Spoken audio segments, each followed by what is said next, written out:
Plan es una presentación de Intendencia de Maldonado, Antel, Solanas, UTE, Gasalla Negocios Inmobiliarios, Caracoles Barrio Privado, Barraca Luisi, Restaurante Meridiano 58 en Cerro San Antonio, Enjoy Punta del Este, desde Asertiva Estudios.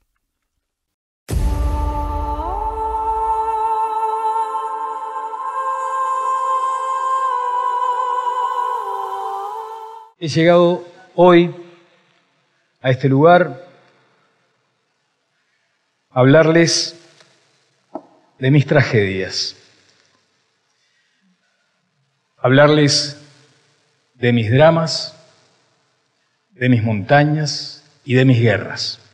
Por ejemplo, una bien puntual me pasó hoy de mañana. Iba a llevar a mis hijos al colegio, me chocan, de costado. Tragedia. Los niños, bárbaros, sin ningún rasguño, pero un dramón, una tragedia. Y cuando fui a denunciar, porque además quien me choca se fuga, se va, como dicen en la crónica policial, se dio a la fuga, ¿y ahora qué hago? ¿A quién le reclamo esto? Entonces fui a la seccional a denunciar mi tragedia, mi drama. Sin lesionados, apenas algunos daños, pero para mí un problemón. Atravesar la cordillera de los trámites, la guerra con el papeleo, tragedia.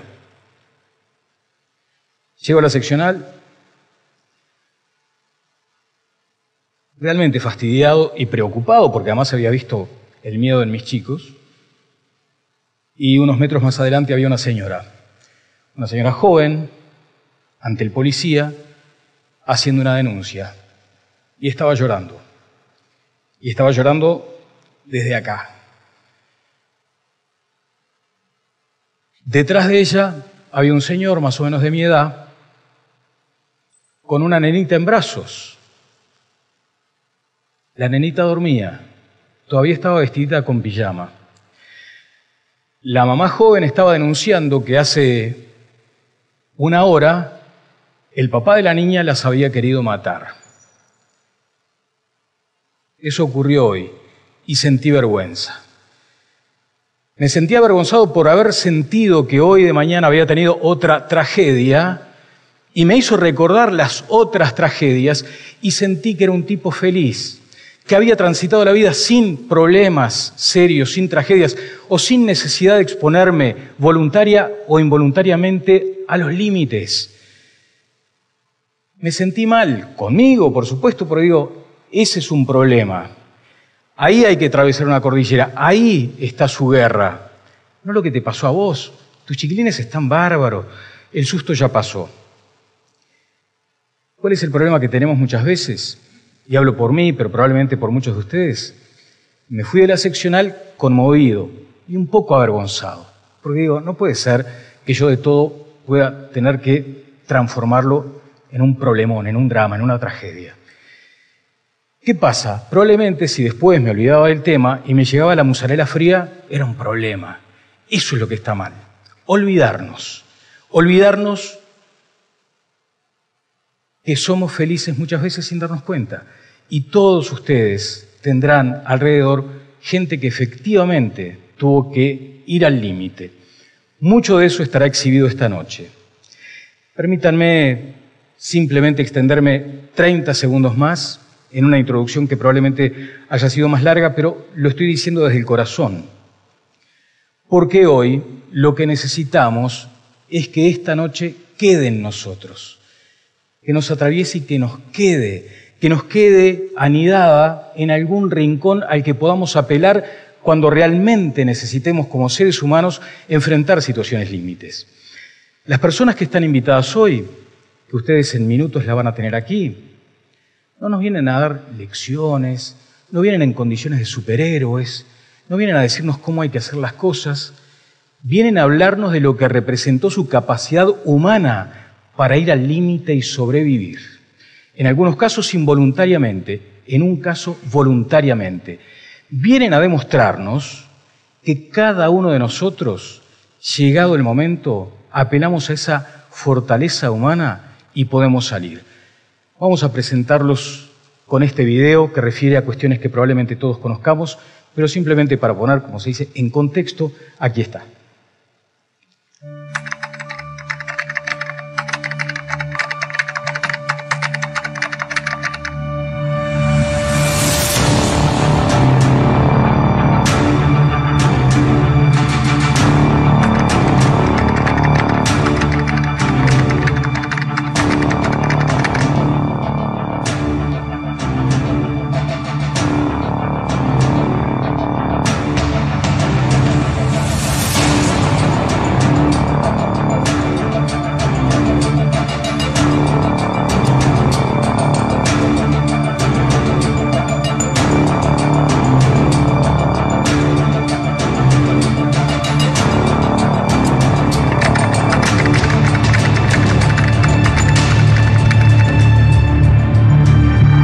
Argentino, si quieren venir, que vengan, les presentaremos batalla.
Vanessa Stoll, bienvenida. Adelante. Buenas noches. Esteban Pino, bienvenido. Adelante. Gustavo Servino, bienvenido.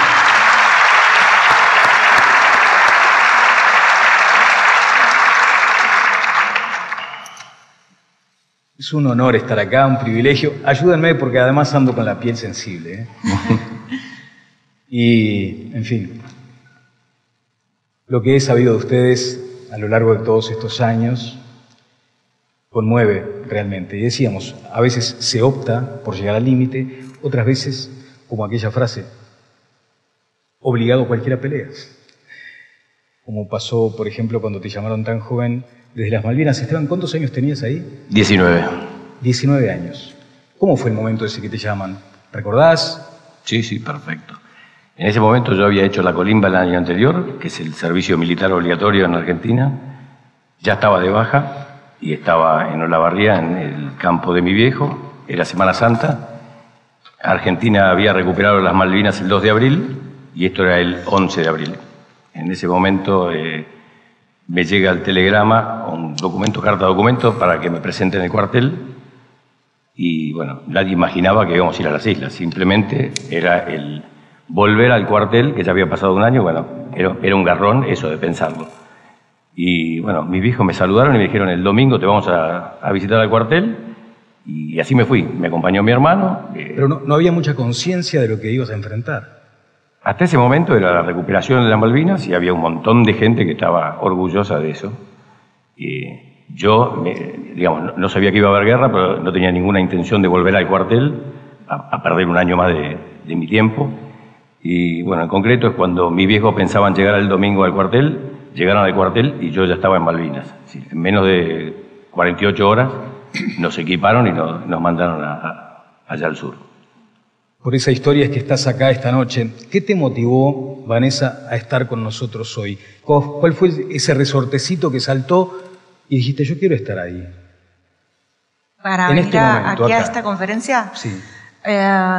Tu historia no la conocía, la verdad, la estuve leyendo estos días y obviamente es impactante.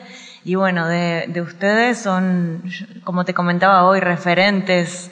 En todas las montañas a las que voy siempre salen de ejemplo, como de cuando la estamos pasando muy mal. Imagínate ellos que no tenían el equipo, la preparación, como ni siquiera la voluntad de estar ahí, como la tienen que haber pasado.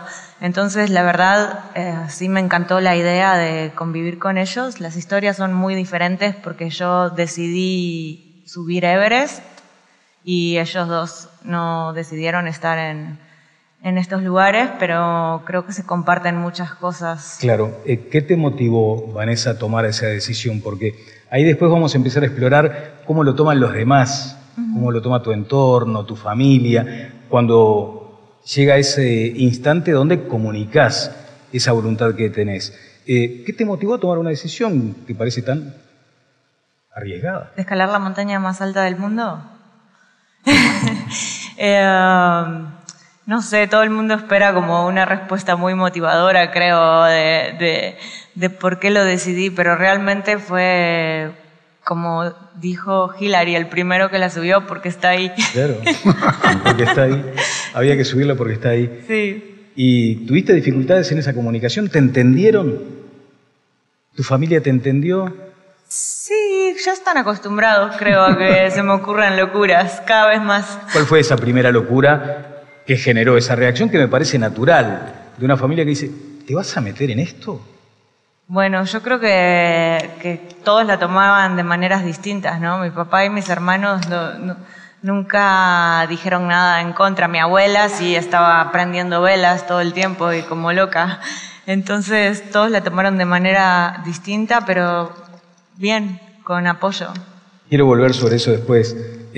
Gustavo, te voy a hacer la misma pregunta. ¿Qué te motivó a estar aquí? Sobre todo porque Gustavo da conferencias, algunas muy conocidas y otras no tanto. A veces toma él la decisión de acudir a lugares porque entiende que puede llegar a contribuir, a sumar. En este caso, esta noche, ¿por qué está, Gustavo? Bueno, primero porque mi amigo Pino es sobrevivió a la guerra de las Malvinas, es excombatiente. Y yo como vicepresidente y fundador de Rugby Sin Fronteras, fuimos 5 veces a las Malvinas e hicimos en Roma un partido de rugby apoyado por el Papa, donde excombatientes de las Malvinas como él, que fueron de golpe a la guerra, fueron a encontrarse con excombatientes ingleses y jugaron un partido de rugby, llegaron siendo veteranos de guerra y se fueron siendo veteranos de paz. Y lo invité a eso y lo invité a varias acciones y él siempre estuvo muy conmovido y tenía ganas de ir, pero por motivos particulares no pudo ir. Y bueno, siempre hablamos de hacer algo juntos y Jero, su hijo, me llamó y me dijo qué me parecía y bueno, yo había dado mi palabra y para mí es un placer estar acá y conocer a Vanessa, una mujer que fue la primera mujer uruguaya en escalar la montaña más alta del mundo, que tiene un valor increíble eso. Y bueno, estoy acá para disfrutar contigo, Daniel, que te conozco hace muchos años, esta vivencia donde vamos a abrir el corazón y compartir emociones y momentos. Sí, abrir el corazón, ser honestos consigo mismos, me imagino, ¿no? Porque además practican mucho esa cuestión del diálogo interno, de preguntarse cosas, Esteban. O sea, decías hoy, cuando fui y un poco era inconsciente de lo que realmente me iba a encontrar, al regreso, ¿qué preguntas te hacías, por ejemplo?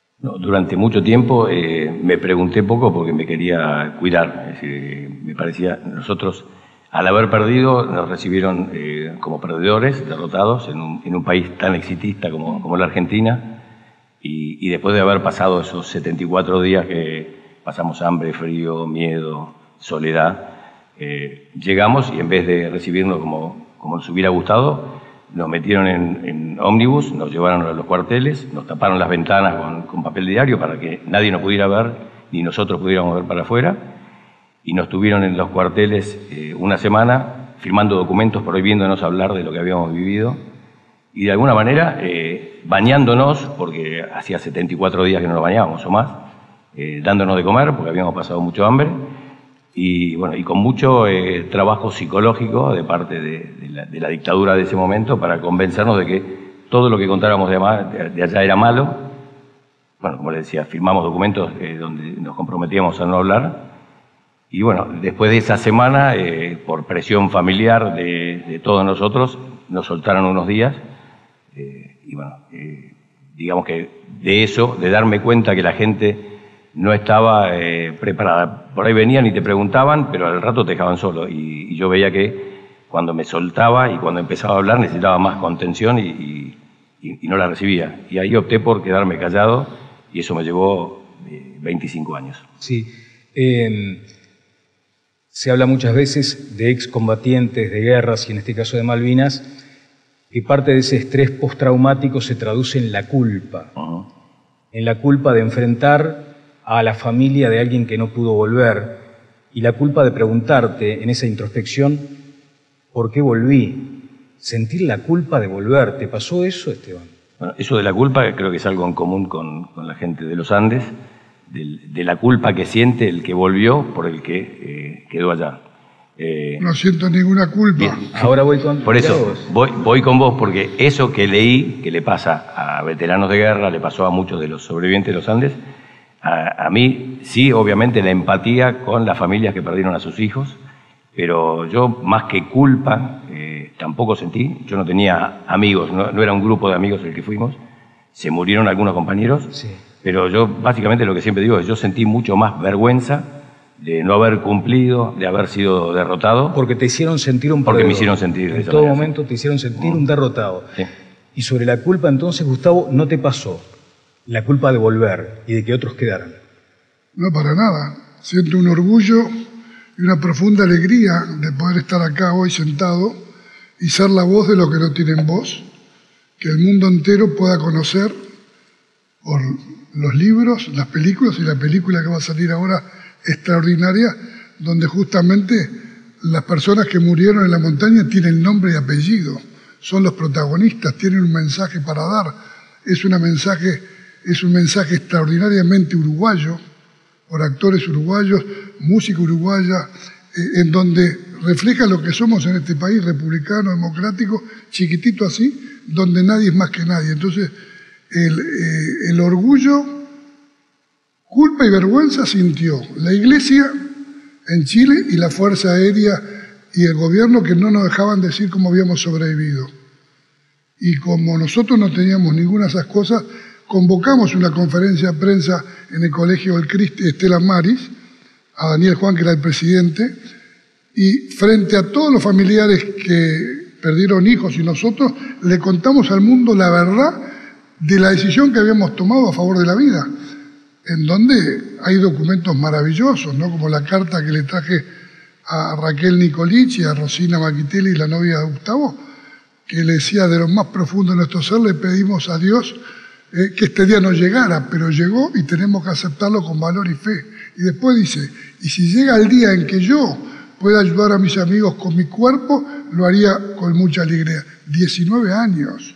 Le estaba contando a su novia y a su madre el pacto de amor que habíamos hecho a favor de la vida. Por eso estoy vivo gracias a mis amigos y yo agradezco el estar vivo y no tengo nada que sentirme culpable, orgulloso de que volvimos 16, somos más de 144, tengo 3 nietos ahora. La vida ha sido muy generosa conmigo. Maravilloso, y me parece que diste en un punto. De hecho, después voy a regresar sobre la película, porque se habla de la Sociedad de la Nieve. Me parece un título acertadísimo, porque efectivamente se integró esa sociedad, esa comunión entre quienes regresaron, y darle voz a los que no pudieron es también hacerlos partícipes, hacerlos socios, si se quiere. Vanessa, hoy mencionaba Esteban el tema del frío, del hambre, y me imagino que cuando alguien te dice: uy, qué frío tengo, por ejemplo, imaginemos que en esta sala estuviera refrigerada y alguien sintiera frío,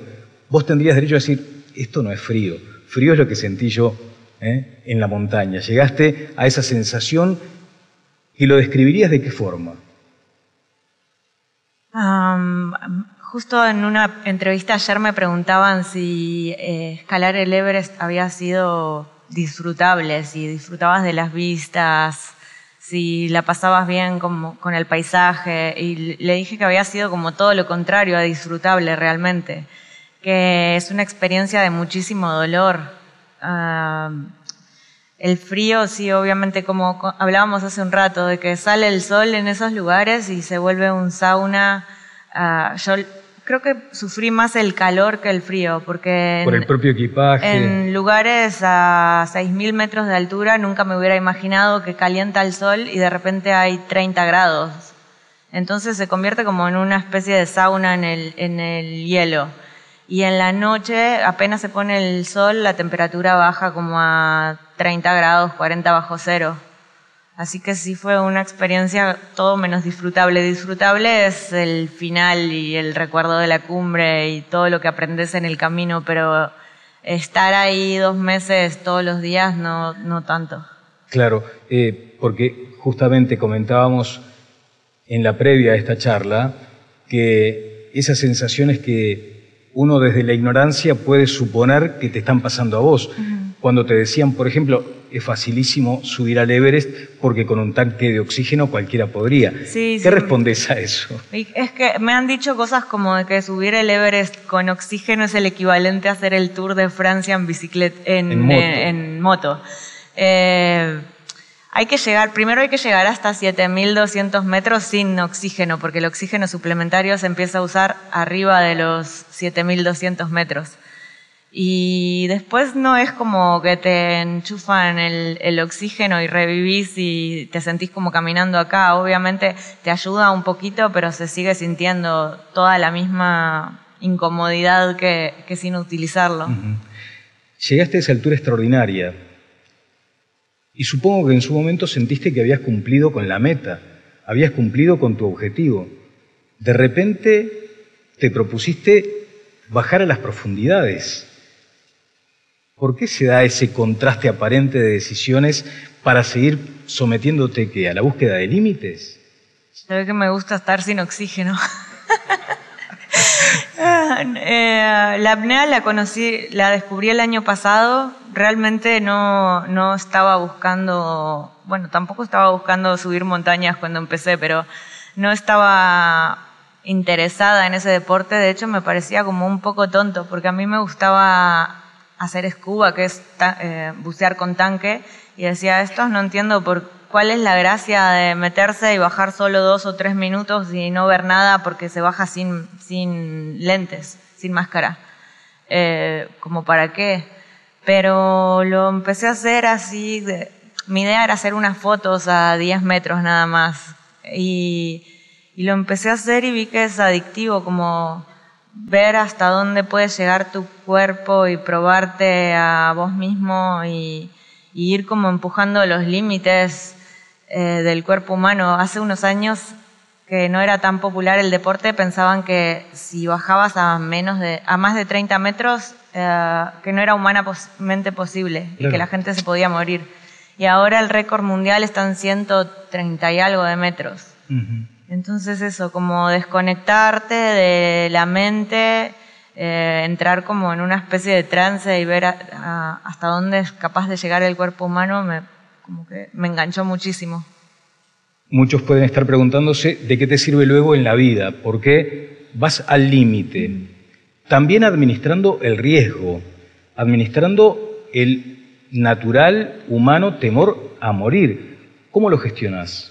A mí en la vida creo que me sirvió muchísimo. Yo siempre digo que hubo un antes y un después de la cumbre de Everest, y bueno, ahora la apnea está haciendo un poco lo mismo. Creo que me enseñó, lo que más me enseñó no fue la cumbre del Everest, ni eso es lo que rescato como más disfrutable el logro, sino sobre todo el fracaso del primer intento, porque yo fui 2 veces. Y la primera vez no pudimos llegar a cumbre y nos pasaron todo lo que no planeábamos, nos dio COVID, subimos con COVID, nos agarró un ciclón a 8.000 metros, todo lo que no hubiéramos planeado pasó. ¿Y te preguntaste qué estoy haciendo yo acá? Sí, claro, y la segunda vez que volví más me lo pregunté. Y creo que lo que aprendí de ese camino hacia la cumbre y del fracaso es como lo que más me llevo y lo que más me sirve hoy, de la resiliencia, conseguir los fondos, porque no es como que no conseguí sponsors ni nadie me dio el dinero, entonces conseguir los fondos para poder ir, dejar mi trabajo y empezar en algo nuevo, totalmente nuevo, en un emprendimiento. La resiliencia y todos los valores aprendidos en el camino es lo que más rescato. Me voy a poner después otra vez en la condición de padre, ¿no? Si yo fuera tu papá, te diría, ¿vas a seguir intentando hacer estas locuras? Ese sería mi comentario bien básico, ¿eh? Bueno, yo tengo una hernia de disco y estuve internada un tiempo en el hospital, entonces él creo que en algún momento me dijo algo así de que le iba a decir a mi neurocirujano que andaba subiendo piedritas que me dejé de joder. Que te deje. Y sí, bueno, también es una reacción humana y eso lo elegís, optás, lo buscás. Después en el caso de Esteban y de Gustavo, les tocó, tuvieron que administrar seguramente esas sensaciones, esos sentimientos tan humanos como el miedo. ¿Cuál fue ese momento, Gustavo? Creo que en algún momento lo mencionaste, pero un momento donde sientas pánico, terror y que digas, hasta aquí llegué. ¿Cuál fue ese momento? Es muy difícil, sentado acá, conectarte con el miedo. El miedo es a un ruido, a la oscuridad. Si vos te estás en un lugar que todo lo que te rodea produce miedo, estás adentro del miedo. Y cuando tú estás adentro del miedo, es como que estás en una guerra y vos seguís haciendo lo que tenés que hacer. El miedo, la angustia, están en la proyección del futuro. Y lo que yo aprendí, porque a mí la vida no me enseñó, porque para que el maestro aparezca, el discípulo tiene que estar dispuesto. Aprender es lo que vos agarrás de la vida. Hay muchos que viven muchas cosas y no aprenden. Aprender es la capacidad de discernir lo esencial de lo secundario y a partir de eso cambiar, estirar el umbral, tener una visión de conciencia más grande que la inicial. El miedo está siempre, en toda situación donde vos te proyectes en algo que es nuevo. La incertidumbre produce miedo, pero si vos estás en un lugar que todo es nuevo, no hay nada conocido, el mundo te abandonó, tenés frío, no tenés comida, al final te das cuenta que vos no elegiste estar ahí, ella sí eligió.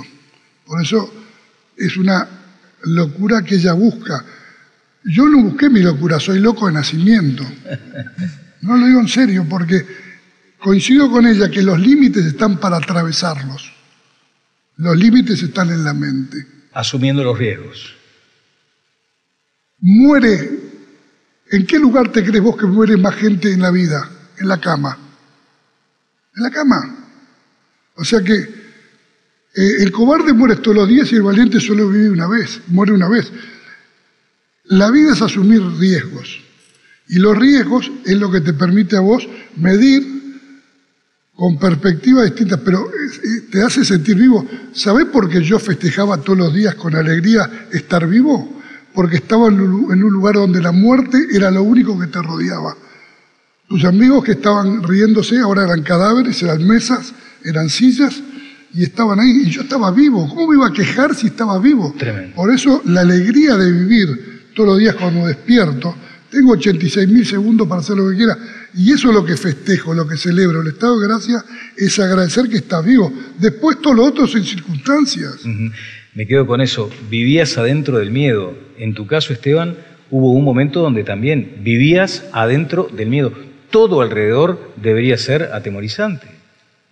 Guerra es eso, es miedo todo el tiempo. Y alguna vez decía que creo que para mí Malvinas fue como un super curso de supervivencia al extremo y como un máster después en lo que es superar el hambre, el frío, el miedo, la soledad. Y bueno, esas son las cosas que me preguntabas antes de qué me quedó. Yo me preguntaba, ¿qué ¿qué sentido tiene haber vivido esto? Es decir, algo tengo que hacer, es decir, superar eso. Yo, gracias a la contención que puedo haber recibido de mi familia, amigos, pares con los que podía estar, no hablar, sino estar, y algún profesional que también al que fui, me dio eso de darle el sentido a eso a la vida, de que la vida hay que seguir viviéndola y aceptar lo que viví y darle para adelante. Y no a todos mis compañeros les pasó lo mismo. Algunos murieron allá, pero hubo más suicidios después de Malvinas, muertos, suicidados. Y lo curioso de esto es que no solo son más el número de los suicidados del lado argentino, sino del lado inglés también. Claro, claro. Ustedes disculpen si en alguna pregunta meto la pata, pero me parece que estamos aquí en un clima donde es permitido desde la honestidad preguntar lo que siento, ¿no? ¿Y vos pensaste en algún momento, me quiero morir, pero literalmente, quiero morirme? No, nunca. Nunca me quise morir y nunca pensé que me iba a morir. No tengo ninguna explicación para eso. Pero sí tenía mi compañero de trinchera, que era mi compañero de ametralladora, que cada tanto amagaba, él tenía una pistola 9 milímetros, la cargaba y se la ponía acá y me decía, no aguanto más, me voy a matar. Y bueno, una vez lo contuve, 2 veces lo contuve y la tercera dije, dale, matate, boludo, yo no te aguanto más, decir, porque era muy oscuro eso. Pero hubo mucha gente que sí, que quería morir. Alguno de los que decía me voy a morir fue uno de los 2 de mi equipo de 50 que murió. Y después hubo muchos que se autoinfligieron heridas, que generalmente son de la rodilla para abajo, que se pegaban un tiro para salir. Pero nunca pensé que me iba a morir, y nunca quise morir. Me imagino que parte de esa convicción de querer vivir tendría que ver con tu familia también, ¿no? ¿Qué te motivaba a esa convicción de yo de acá quiero salir? Bueno, obviamente mi familia, sobre todo mi vieja. Más allá del instinto de supervivencia, además. Sí, y yo que quería volver y ser el mismo que había sido. Yo 10 años antes había leído el libro de los Andes y muchos de ellos hablan de eso, de la motivación para volver más que por ellos mismos, era por la vieja. En plena guerra, ¿tomabas lo que había pasado muchísimo, en los Andes? Sí, yo había leído 10 años antes el libro, que me había impactado. Yo no era un gran lector y me lo comí en una noche. Y todo eso, se ve que por algo lo leí, allá lo tuve muy presente. Y hay muchas similitudes. ¿Sabías, Gustavo, eso? ¿Te inspirabas a un combatiente en plena guerra rodeado de muerte y de terror? Me sorprendo todos los días de que un hecho fortuito que me tocó ser protagonista, cada día que pasa se expande más en el mundo globalizado que vivimos. Hoy por la tecnología y por Netflix va a llegar a casi 4.000 millones de personas en tiempo real. Y yo digo, qué increíble, ¿no? En la época que hoy vivimos, de soberbia, arrogancia, en el yaísmo de la gratificación instantánea, el vacío espiritual que hay y la falta de valores. Y hoy, en esta nave, que es el planeta Tierra, hay mucha locura. Y nosotros logramos construir en un lugar donde no había vida, había muerte, una sociedad solidaria, la sociedad de nieve, donde había solo un objetivo, que era vivir, no yo todos. Y había solo una norma, que estaba prohibido quejarse. Porque aprendimos, después de estar harto, de llorar, gritar, que nada cambiaba, que aceptar la realidad te mete en una realidad distinta tipo Matrix, donde se te apaga la mente y te conectás con la naturaleza. Él tuvo que pelear contra hombres, tuvo que pelear contra la locura y la soberbia de gobernantes que declaren la guerra. Nosotros peleábamos contra la naturaleza, y la naturaleza es previsible. Cuando la observás, la empezás a conocer y la empezás a entender. Pero cuando apagás la mente, sos el viento, sos la nieve, sos el hielo, sos la roca. Te fusionás con la naturaleza y tu propia naturaleza es algo que es indestructible. Porque la mente que te dice te vas a morir, no se puede, te abandonaron. Pero vos cuando sos un niño y jugás, no tenés hora para irte a dormir o a comer. Y eso fue lo que aprendimos, a vivir intensamente el presente y, como ella dijo, estirar el umbral. Claro. 40 grados bajo cero, mucho frío, pero 35 grados bajo cero es un poquito mejor. Aprendés a relativizar todo. Te preparaste, Vanessa, físicamente, desde luego. Me imagino un entrenamiento estricto, ahí sumarás todo lo que son hábitos alimenticios que te permitan llegar bien preparada. Y después está, obviamente la capacidad de que tu mente responda a tus objetivos. Pero esa mente te jugó en algún momento alguna mala pasada y te dijo, hasta acá llegué, se terminó. Nadie te lo iba a cuestionar. Todos los días tenés que luchar con tu mente. La primera vez como que no esperaba que fuera tan importante realmente. En mi primer intento no esperaba que tuviera un papel tan grande. Pero sobre todo para volver sí tuve que ir a psicólogo deportivo y como ponerle más atención a eso porque me di cuenta de que era un 80%. Y lo mismo ahora que estoy yendo a la profundidad, siento que son deportes de 80% mente y de luchar con ese no puedo y por qué estoy acá y qué estoy haciendo acá. 80% mente que se traduce o que transmite al organismo la necesidad, por ejemplo, de que tus pulsaciones para el tema de la profundidad y la apnea esté a una mínima expresión. ¿A cuánto llegan tus latidos en la profundidad del mar? En la profundidad a 30 latidos por minuto. 30 latidos por minuto. Cuando la normal mía en reposo tal vez es como 70. Sí. Jugando un partido de rugby, ¿a cuánto llegan las pulsaciones? Y puede llegar a 160, 170. Y vos lo bajás a 30. Sí. Con la mente. Con la mente, la respiración. Porque cuanto más nervioso estés, más oxígeno consume el cuerpo y es justo lo contrario de lo que hay que hacer para ir a la profundidad. ¿Y qué te enoja en la cotidianeidad después de lograr eso? No, bueno, no soy tan sabia. Muchas cosas. Sí. Pero en la montaña y en la apnea sí lo he controlado bastante bien. Claro, porque ahí es donde vos empezás a reflexionar y decir, cuando nosotros estemos sometidos a circunstancias límites, tenemos 3 ejemplos aquí, y hay muchísimos más en el mundo, de que es posible. ¿Entendés, Esteban, que cualquiera de nosotros, ante una circunstancia extrema, responde o debería responder? Si entendí bien la pregunta, es, ante cualquier circunstancia extrema tenés que responder. En el caso nuestro, nosotros teníamos que responder. Si alguna vez me lo preguntaron, hablamos que las preguntas iban a ser directas, espontáneas y crudas. Si vos me preguntás si yo maté, no sé, yo sí tiramos al enemigo, es decir, y yo no tenía la menor duda de que si tenía que matar, mataba. Es decir, yo iba a responder.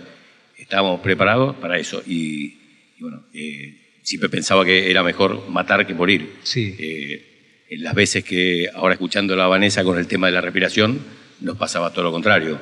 Las veces que tuvimos que tirar, el cuerpo te explota. Es decir, la presión sanguínea te sube por el cielo, la respiración es entrecortada y aceleradísima, y sentís en el cuerpo eso que es difícil de volver a vivir, que es la adrenalina, esa, de estar preparado y disparando. Y así como tirás, también te tiran, ¿no? Decir, Claro.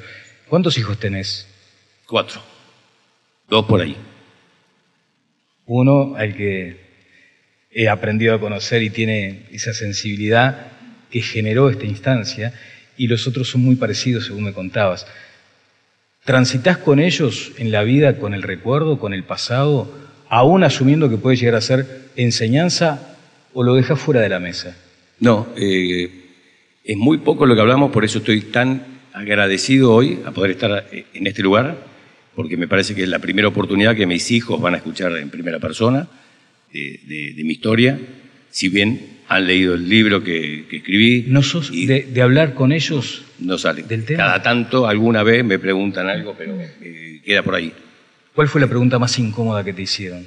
Porque me imagino la curiosidad de un niño, de un chiquilín, de un adolescente o de un joven, en este caso. ¿Cuál fue esa pregunta que dijiste? Y la pregunta más morbosa que mucha gente intenta no hacer y que en algún momento sale es eso. ¿Mataste? ¿Lo viste? Yo siempre digo, nosotros es distinto tirar, apretar un botón y tirar una bomba, totalmente distinto tirar como tirábamos nosotros a 200, 300 metros de noche, donde te cuelgan una bengala, ilumina y ahí disparás, o mirás las balas trasantes que te vienen a vos y de ahí más o menos detectás. Totalmente distinto a amigos míos, compañeros veteranos de guerra que combatieron cuerpo a cuerpo, cargando el sable de bayoneta y llegar a estar matando a alguien mirándole a los ojos. Eso a vos no te tocó. No, me llegó a tocar el sable de bayoneta, y el día que fueron 2 veces que calamos el sable de bayoneta, esos días teníamos terror, es decir, porque sabíamos que nos venía lo peor.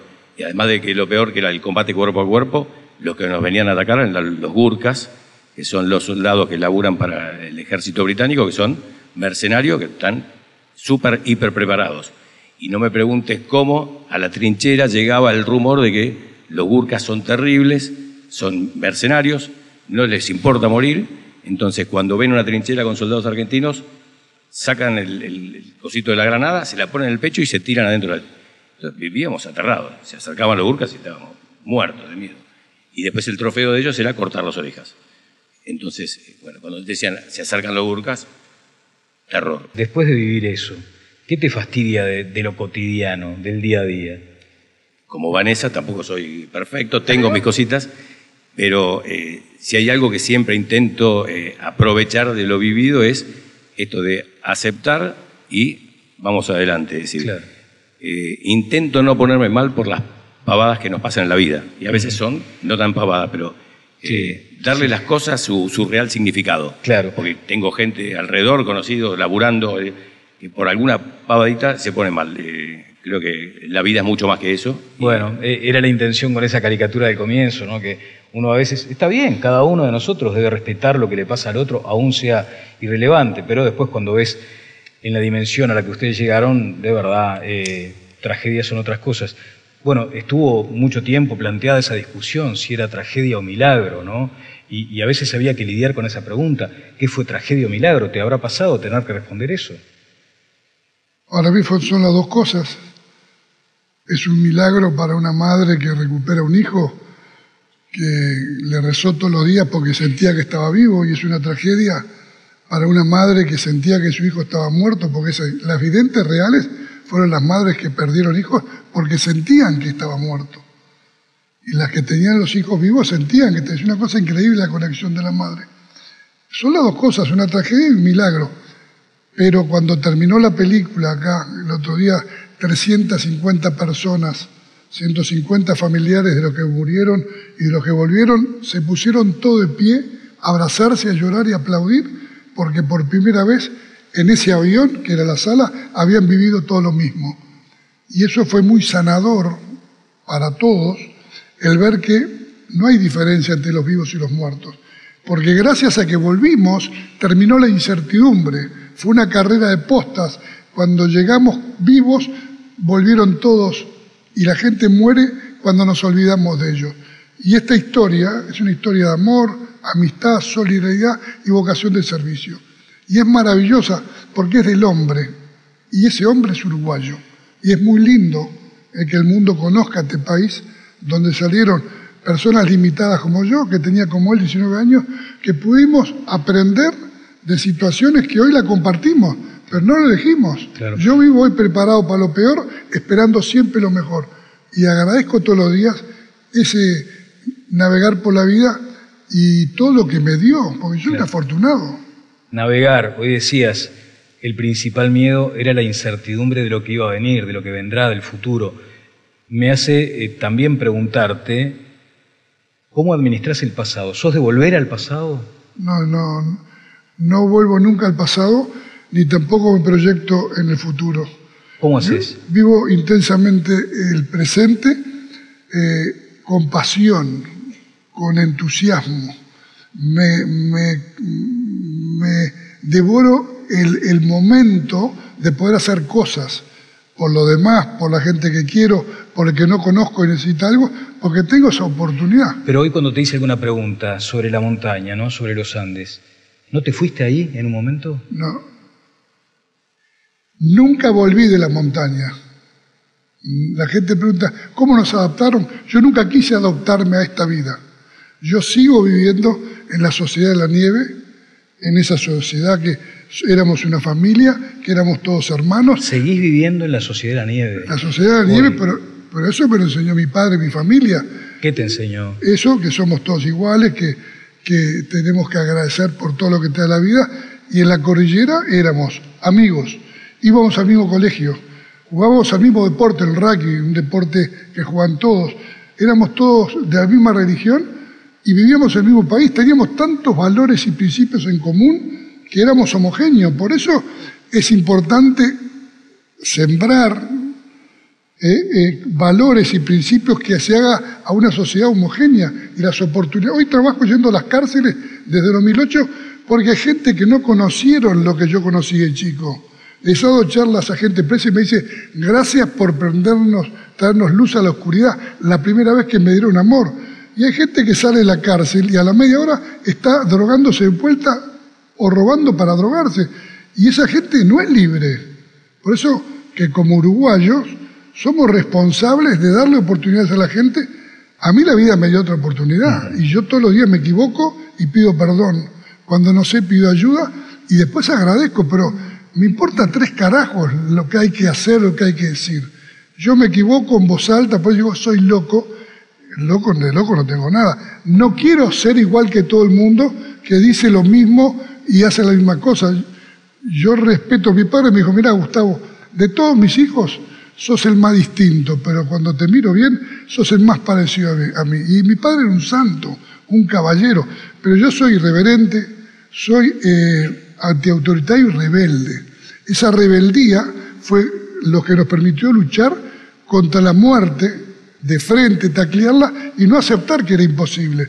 Hay que ser rebelde, hay que tratar de todos los días estirar un poco más el umbral, equivocarse, aprender a distinguir lo esencial del secundario, haciendo cosas. El peor pecado para mí es el de omisión, no animarte a hacer nada por miedo. ¿Y qué no te perdonás, por ejemplo?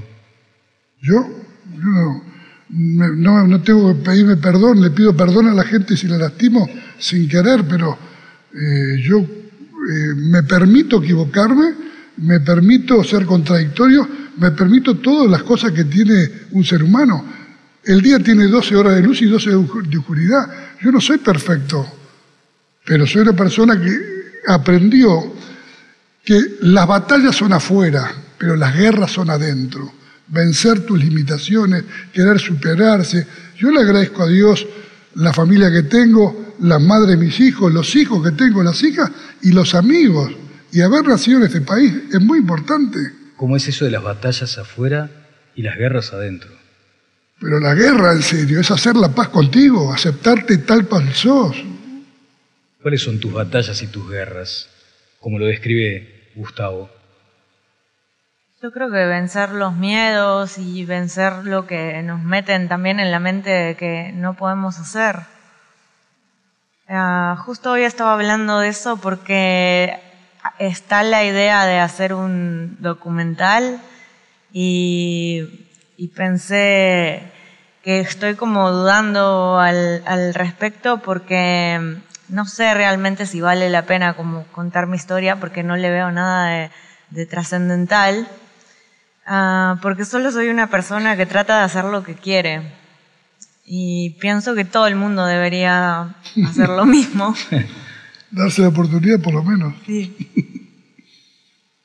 Impresionante, o sea, todos deberíamos asumir eso, ¿no? Somos personas cuyo único objetivo debería ser hacer lo que queremos. Pero qué difícil que es. Y arriesgarse, como cuando dejé mi trabajo, obviamente era salir de la zona de confort y capaz que fracasaba y me quedaba en la calle prácticamente. Claro. Pero arriesgarse, porque cuando tenés un sueño realmente y trabajás para eso y tenés disciplina y dedicación, todo conspira para que pase. Ajá. Esteban, hubo de las Malvinas un uso, no vamos a ingresar ahora en el debate sobre el uso político, el tironeo político que generó en su momento y que aún hoy sigue generando. Pero sí de pronto lo que se cuestionó es la victimización prácticamente absurda de quienes habían estado allí. ¿Cómo respondes a eso? A quienes te dicen, che, se victimizaron, no fue para tanto, lo que debe ser terriblemente doloroso para quien lo vivió. Sí, porque eso de victimizarse, entiendo, y no buscando culpables, sino que fue parte de... Yo al principio pensaba que era la dictadura, que nos había hecho sentir que nosotros éramos cagones, que habíamos perdido y que por culpa nuestra... Y después me di cuenta que la sociedad no quería escuchar, no quería aceptar la derrota Y no es que nos victimizamos, sino que nos pusieron, digamos, como un ciudadano de segunda. Éramos los loquitos de la guerra. Es decir, a mí durante muchos años me dio vergüenza decir que era veterano. Jamás puse en un currículum cuando era joven que era veterano de guerra, porque era un estigma, así, perdiste. Y poder empezar a sentir algo de lo que decía Vanessa me lleva a mí muchas veces me costó esto de ¿para qué contar? ¿A quién le puede interesar? Y me pasaba que pasaba el tiempo y ya empezaba a dudar de lo que había vivido. Si no, después de tiempo empecé a leer o ver documentales y películas y decir, che, pará, esto lo vi. Y hubo una película argentina muy controvertida que se llama Iluminados por el Fuego, sí, que fue la que me despertó a mí a empezar a hablar. Pues dije, uy, eso yo lo viví, ¿sí? Yo no me imagino esto. Y la guerra es tremenda. Y lo que mostraba la película era eso. Y eso provocó en mí acercarme a este amigo mío, Germán Estrada, que éramos amigos de chicos, que estábamos en las islas y no sabíamos que estábamos, ni yo sabía, ni él sabía que yo estaba ahí, que nos encontramos en el barco, el Norland, que nos trajo prisioneros a la Argentina, y 25 años estuvimos diciendo y amenazándonos, algún día tenemos que hablar de esto que vivimos, porque no lo había hablado con ningún amigo, ni con mis padres, ni con nadie. Y bueno, esto fue deviniendo en algo que fue unas charlas que empezamos a tener, después tuvimos miedo de no poder contenernos, entonces pusimos un psicólogo en el medio, entonces nos escuchábamos y ahí yo reivindicaba y me daba cuenta que lo que había vivido era todo real. A Germán le pasaba lo mismo. Y bueno, esto era primero empezar a hablar, porque después entendí que esto de hablar es sanador, que no hablar es negar lo que viviste, y eso no es bueno, es decir, hace muy mal, pero que además de hacerme mal a mí, el no hablar le hacía mal a mi alrededor, es decir, a mis amigos, a mi familia, a los más cercanos. Y bueno, esto de a poquito fue, bueno, escribamos algo para nuestros hijos, porque algún día nos vamos a morir, claro, y esto va a quedar en nada, o no le vamos a contar nada. Y bueno, terminó siendo un libro que, la verdad, mucho orgullo de la gente que lo lee y que me puede decir qué parte de eso le hizo bien. Y de vuelta, fue solo contar nuestra experiencia, pero así como yo tuve esto de Malvinas, también tuve otro montón de revolcones, como todos los que estamos acá, y a medida que más crecemos en la vida, más posibilidades de tener, claro, cosas que duelen. Sí, las personas, las sociedades, los países también tenemos que atravesar algunas circunstancias, como se dice frecuentemente, algunas cordilleras, ¿no? Una tiene que ver con la formación de nuestros propios compatriotas, ¿no? La formación, más allá de lo académico, la formación en valores. Y a mí me gustaría, vi que te sacaste la campera, se ve que entraste en calor, Gustavo. Mucho. Una campera que además tiene como un significado, ¿no?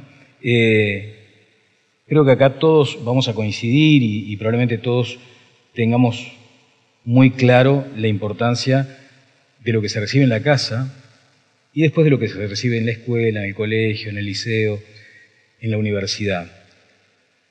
Pero vos provenís de una comunidad académica que también proponía algunos valores y que te sirvieron en la montaña. Cuando ves esta crisis de pronto que atravesamos, donde no sabemos muy bien el rumbo de cómo formar a nuestros gurises, ¿cuál es la reflexión que te nace? Yo, como dije, era antiautoritario, rebelde, irreverente, pero eso fue el aprendizaje. Hoy yo soy respetuoso, practico la disciplina de la gratitud diaria, el esfuerzo máximo y aceptar que solo no puedo y que necesitamos entre todos poder construir un mundo mejor. La Sociedad de Nieve buscaba eso. ¿Por qué tengo yo este trébol acá y vengo con esta campera? Porque éramos un equipo de rugby. Yo no me puedo olvidar que cuando estoy acá sentado represento a todos. No vengo a hablar de mí. Por eso cuando yo se transforma en nosotros, la fuerza de la familia, de los equipos, de los países es ilimitada. Y hace falta ese sentimiento corporativo de ser todos parte de la solución o del problema. No pelearse por el derecho de autor y tomar a los pueblos de rehén. Esa grieta. Asumir la responsabilidad de los errores te hace avanzar. Negarla te hace retroceder. Buscar culpables. Todos los triunfos están llenos de padres y las derrotas son todas huérfanas. Entonces, equivocarme para mí es el aprendizaje más grande de mi vida. Y por eso yo lo comparto con mis hijos y ellos me dicen, papá, ¿sabés lo que te agradecemos más? Es que nos enseñaste a vivir sin miedo. A que siempre que te dijimos algo, me decías, es tu vida, hacelo. O sea, yo confío y la confianza genera resultados. Entonces, eso es el movimiento de la gratitud. La gratitud mueve la energía. Y cuando vos movés la energía va hacia arriba. Y vos podés crecer. Cuando vos cerrás las manos y te fruncís y peleás en una guerra, generás odio. Una escalada simétrica que no termina nunca. En algún momento hay que parar, hay que perdonar y entre todos buscar una solución. Si esto no le ponemos solución entre todos, no termina nunca. Entonces es importante asumir eso, que la historia, todos tenemos una historia y todos tenemos una cordillera. Busquemos historias comunes. A mí me educó el rugby, un deporte de sacrificio, que el juez siempre tiene razón. Yo que no respetaba, empecé a respetar al juez, que lo que cobra no importa si está bien, hay que respetarlo, después aceptar que 15 son 15 contra 15 y entre todos tenemos que esforzarnos. Hoy el Uruguay va a un mundial y juega igual a igual con los All Blacks o con Francia, porque tenemos el orgullo de ser un país chiquito pero con un corazón grande. Y eso es lo que creo que hay que poner arriba de la mesa. El Uruguay hoy creo que tiene mucho para enseñar al mundo, que es compartir cómo en este país se logran soluciones cuando se juntan 13 presidentes que discrepan ideológicamente, pero son plenamente democráticos, republicanos y respetuosos. Y eso es muy importante.